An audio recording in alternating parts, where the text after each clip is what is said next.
போலீசார் கற்களை வைத்து அடித்து காலை முறித்து விட்டதாக ஆகாஷின் தந்தை குற்றம் சாட்டியுள்ளார்.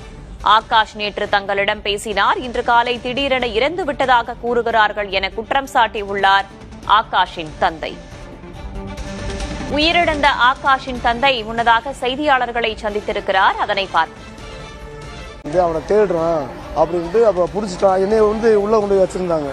நீ மயம் வந்தாட்டே உன்னை விடுவான் அப்படின்னு சொன்னாங்க. ஆனால் உடனே நானும் போய் உள்ள இருந்துட்டேன்.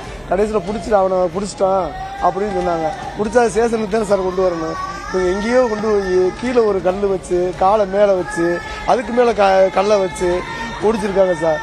ஒடிச்சு அப்புறம் ரத்தம் பூரா வெளியேறிக்கிட்டே இருந்துருக்கு. அது பிறகு மார்க்கெட்டு போட்டு சிவகங்களை வச்சுருந்துருக்காங்க. சிவகங்களை வச்ச உடனே இது ஜாதியின் பேரில் இது பண்ணிட்டாங்க சார். இதுதான் சார் நடந்தது உண்மை. இது எங்களுக்கே தெரியாது சார். இங்கே சிவகையிலேருந்து மதுரை கொண்டு வந்தது. அதுக்கு பிறகுதான் சார் 2 போலீஸ் அவங்க ஃபோன் பண்ணியிருக்காங்க. நம்ம ட்ரெஸ் எடுத்துகிட்டு வாங்க ஆகாசுக்கு அப்படின்னு சொல்லியிருக்காங்க.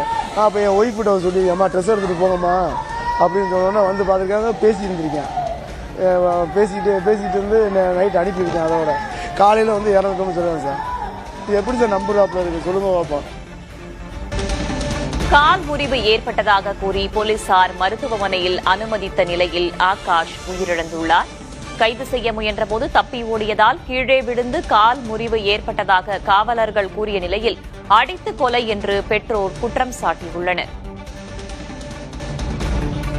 மதுரை ராமேஸ்வரம் சாலையில் ஆகாஷின் உறவினர்கள் தற்போது மறியல் போராட்டத்தில் ஈடுபட்டு வருகிறார்கள்.